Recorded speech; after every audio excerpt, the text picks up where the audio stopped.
Olá, amigos do canal de Olhos Bem Abertos, eu sou a Anísia Ontem e novamente aqui, sempre marcando o nosso encontro pontual, trazendo aí a sequência de tudo aquilo que aconteceu depois que o povo hebreu passou pelo Mar Aberto. Então, o que aconteceu? A Bíblia relata que depois que eles passaram, Moisés estimulou todos eles a cantarem, a louvarem o Senhor.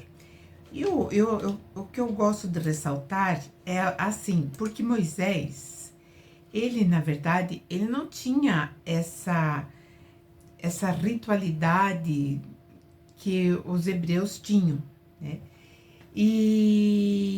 Mas mesmo assim, Moisés vai estimulá-los, né?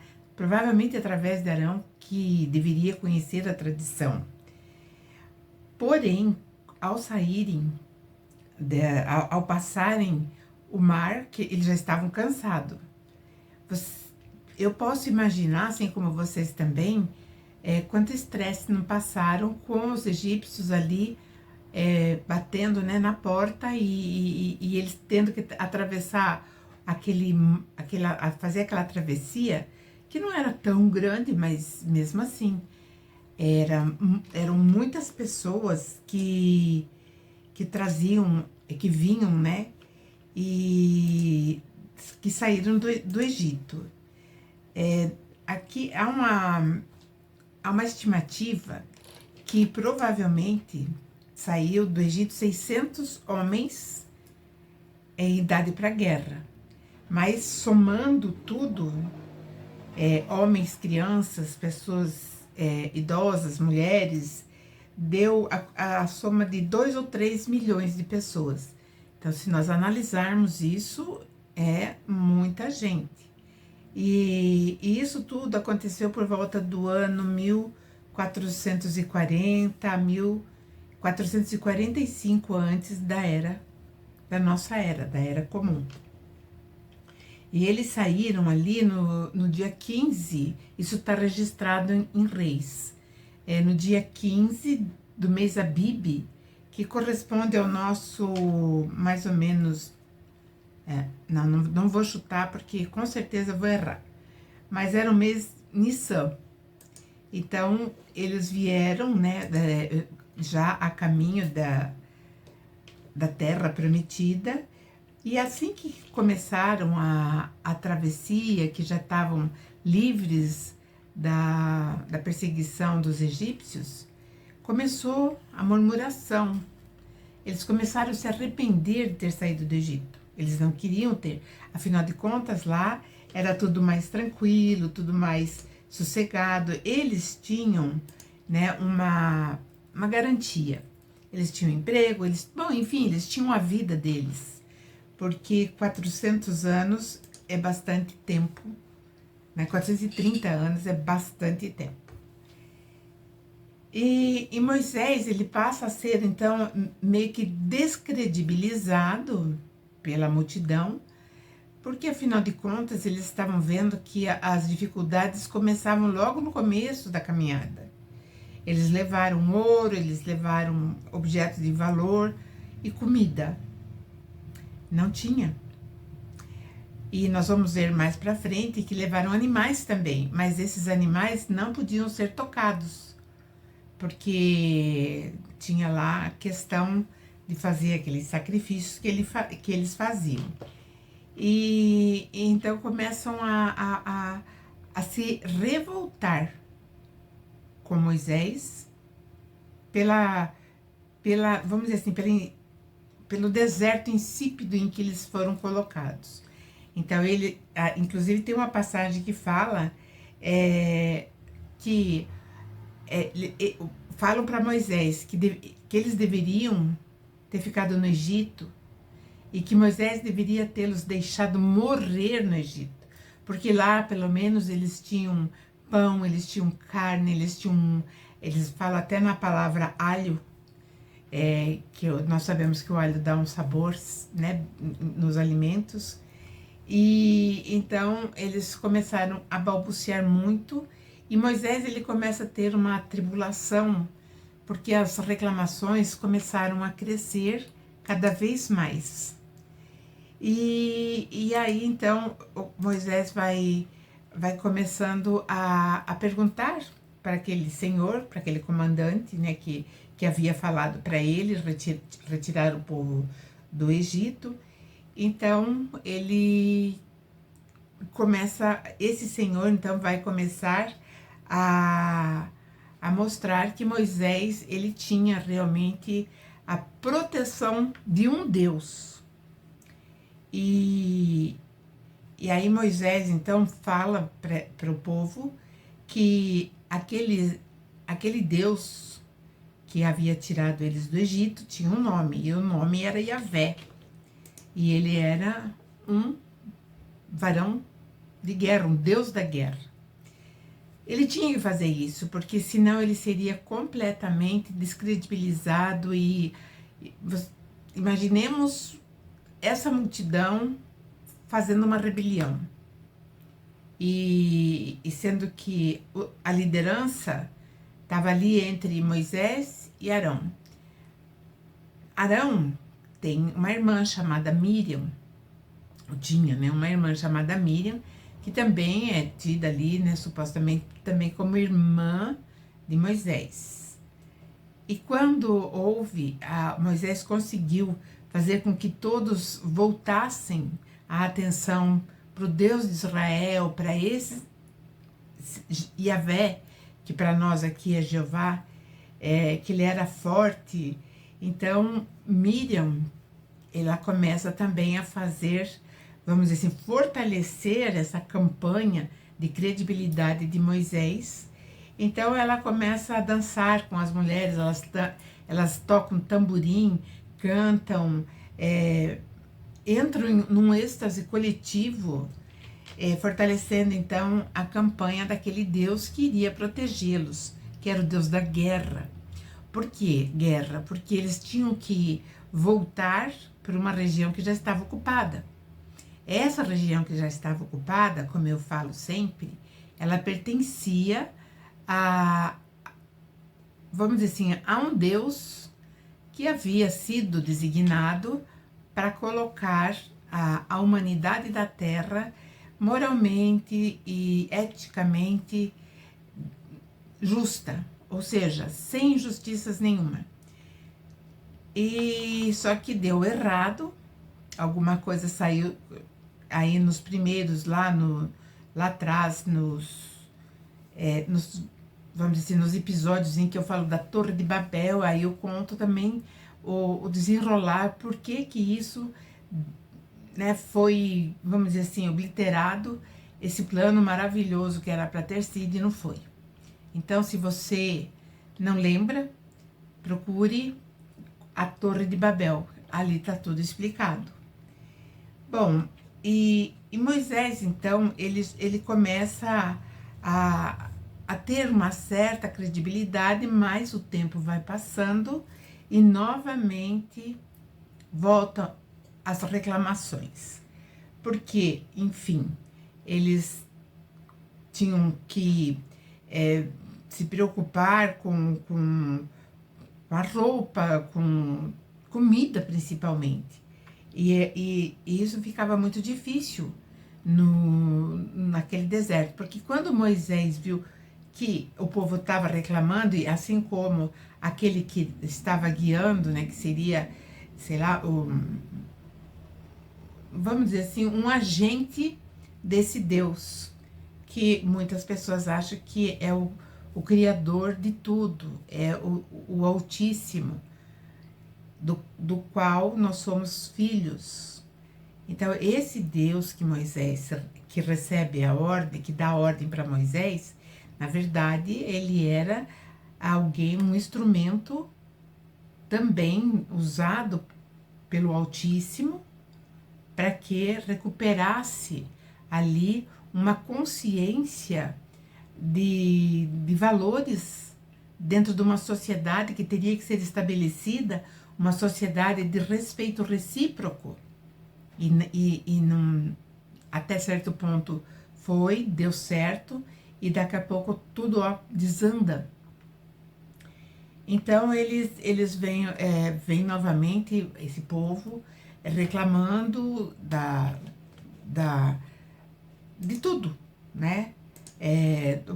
Tinha acabado o pouco alimento que eles tinham levado, e aí então vai chegar, né, aquele momento em que eles realmente se rebelam, e Moisés leva para Yahvé esse problemão. Ele falou: o povo quer comer e eles vão, ele não sei, né, o que vai acontecer comigo. E então, no dia seguinte amanhece, eles acordam e amanhece é, ali com uma vegetação no chão, e, e ali que ficou conhecido como pão do céu, o maná, e eles se alimentam desse maná, que era um subproduto da digestão de pequenos insetos, acho que é tamargareira, o nome da árvore, que dava aqueles frutos. Então esses insetos, eles se alimentavam daquilo e estudava, né? E fazia uma resina doce, uma resina que alguns dizem que não era assim tão saborosa, mas ela tinha proteínas que davam vamos dizer assim, davam a saciedade da fome. Inclusive, esse maná, ele ainda existe no Oriente Médio, no Iraque. No Iraque, quem quiser provar, hoje ele está mais rebuscado, mas ele ainda existe. E ele é retirado realmente dessas plantas, dessa árvore que eu falei. E aí eles começam a se alimentar desse alimento aí. E Moisés recebe também, ou então ele mesmo entendeu o que significava aquilo, que eles não poderiam, vamos dizer assim, guardar aquele alimento. Eles tinham que comer na hora e não poderiam né, colocar assim em vasilhas e em conserva para a hora que me der fome. Não poderiam fazer isso. Porque era doce e ele também se desfazia. Então, e tudo isso Moisés começa a mostrar para o povo que aquele Senhor Yahvé, ele realmente tinha estava protegendo. Então, isso também veio para dar um suporte para o próprio Moisés começar a ser olhado de uma outra forma. E aí, então, eles comiam, né? Estavam mais saciados, porém, né? Vai ter outros problemas, vão surgir outros problemas, e Moisés, então, começa a ter o problema maior, que é a água, porque a marcha no deserto, ela era penosa. Então, como eu estava falando, ele poderia fazer da onde eles saíram, do Egito até a Palestina, ou Canaã, ele podia fazer num caminho muito rápido, mas ele começou a dar uma volta imensa, porque tinha um objetivo, essa caminhada. Primeiro, implantar dentro da mente daquele povo o sentimento nativista, recuperarem a sua cultura, recuperarem tudo aquilo que havia sido esquecido. Então, Moisés escolheu fazer um caminho muito longo, que, como nós sabemos, durou 40 anos. Agora, imaginemos passeando, né? Deve ser algo muito difícil. Agora, isso, você caminhando para chegar numa dita terra prometida que já estava ocupada, isso realmente desgastava a fidelidade, né, ao comando de Moisés. Bom, em determinado momento, né, começa então a fazer, a água começa a faltar, E é quando, então, houve uma revolta maior, a sede era muito grande, e aí Moisés fere uma rocha e ali jorra água, e eles, então, começam a matar a sede, né? Então, mas é tudo assim, não era nada assim de milagre, era conhecimento. Moisés conhecia perfeitamente aonde ele deveria tocar numa rocha, por exemplo, onde tivesse calcário, e ali atrás da suposta rocha, que era mais mole nessa parte, se ele fizesse uma perfuração, a água viria. E ele também começa a ser mais acreditado pelo povo.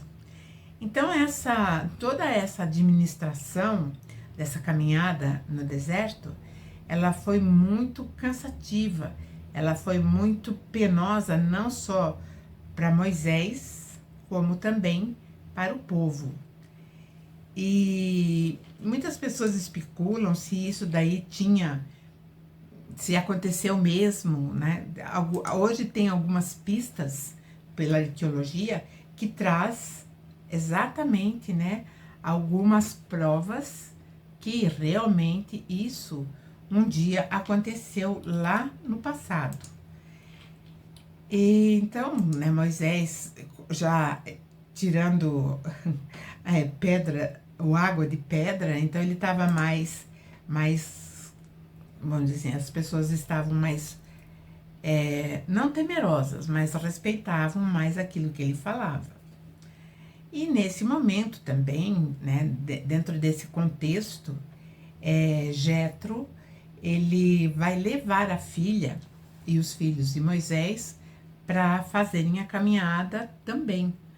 Então, Jetro leva, e depois que Moisés conta todos os problemas e fala, né, que não está sendo fácil, que está sendo muito difícil, e então Jetro dá uns conselhos para ele, porque Jetro tinha já uma idade e experiência maior do que Moisés. Então ele fala: você não pode continuar assim fazendo essa gerência, porque qualquer coisa que acontecia com o povo, eles levavam para Moisés resolver, mas coisas pequenas. Era uma ferida, era uma briga entre tribos, né, também. Era disputa, enfim, eram muitos problemas que levavam só para Moisés. Então, Jetro, ele vai falar: não, eleja homens da tua confiança para que eles resolvam o problema para você. E eles vão trazer para você aquilo que eles não puderem resolver. E abençoou Moisés e partiu, né? Voltou. E aí, então, começa uma outra fase. Depois da sabedoria de Jetro, de tudo aquilo que ele tinha trazido, né, como orientação, aí ele vai embora. Então, ele fica algum tempo ainda com Moisés. Então, a gente percebe, né, que existiam instrumentos já preparados, ou seja, seres preparados para que tudo isso acontecesse. Então, não foi a revelia que o povo saiu caminhando. Bom, agora começa as comunicações, que é aí que eu acho que fica importante. Porque Moisés, só ele vai poder entrar em contato com aquele que se dizia o Senhor Yahvé. Então, começa então a ter uma série de, digamos assim, de critérios para que se começasse então essas comunicações. Aí então diz assim, ó, o Senhor diz para Moisés: marque limites em volta da montanha para que o povo não passe dali. E diga-lhes que não subam o monte quando a presença do Senhor estivesse ali. nem cheguem, ou a presença não, a glória do Senhor, e nem cheguem perto dessa glória. Se alguma pessoa puser o pé ali nesses limites, ela vai ser morta. Ninguém deverá tocar na pessoa que burlasse essa ordem e caísse morta. E aquele que tocasse seria morto a flechada ou a pedradas. E isso seria tanto com animais que transpassasse aquele limite, como pessoas. E quando Moisés, né, ouvisse a trombeta tocar, aí sim era liberado, ou quando Moisés mandasse tocar a trombeta. E aí Moisés então prepara o povo para que eles tivessem uma proximidade, mas tudo delimitado, para chegar mais perto desse Senhor. E então todos tiveram que se lavar suas roupas, tomar banho, então, e para esse dia. Então vamos pensar aqui uma coisa muito interessante que o texto também nos traz. O problema da radiação. Então, quando tem essa delimitação, e quem chegasse ali perto seria morto sumariamente, não era um assassinato, mas sim uma consequência. Era a radiação.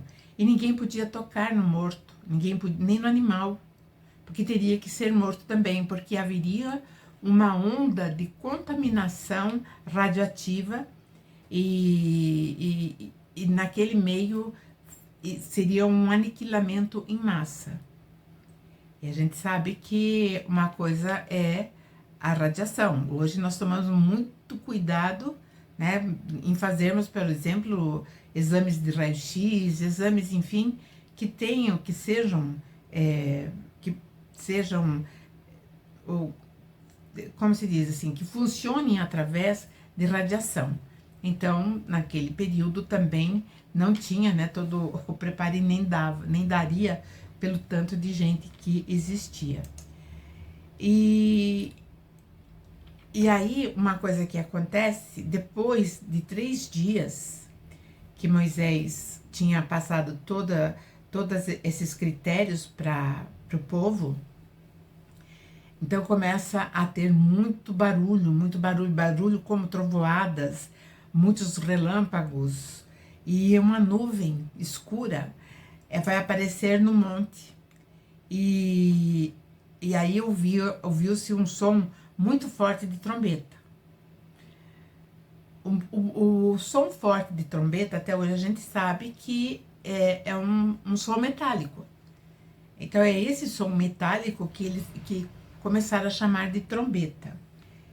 E todo o povo que estava ali, ficou muito amedrontado, afinal de contas, algo muito diferente estava acontecendo.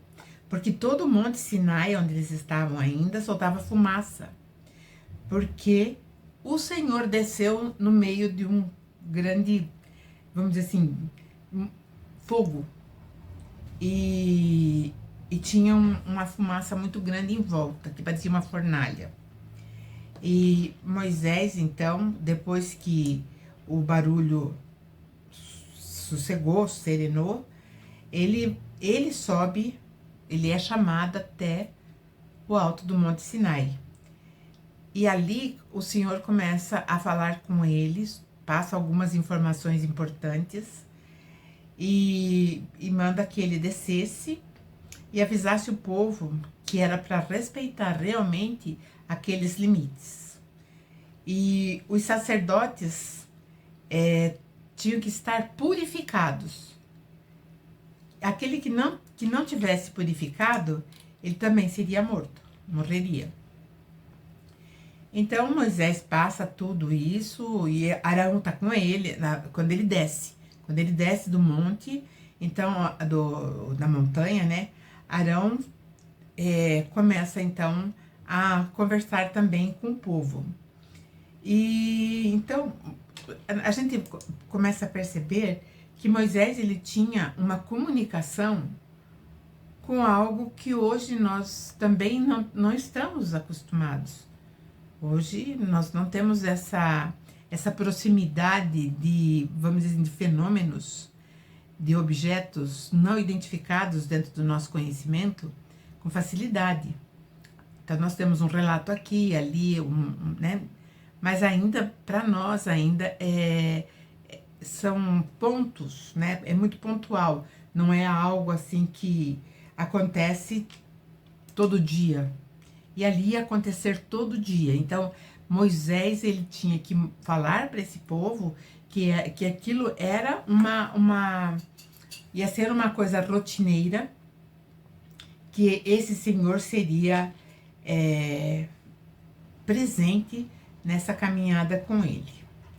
E, na verdade, né, logo nós estamos aí caminhando para que Moisés, subindo no monte, recebesse ali o famoso decálogo.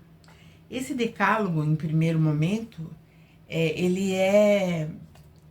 são 10, né?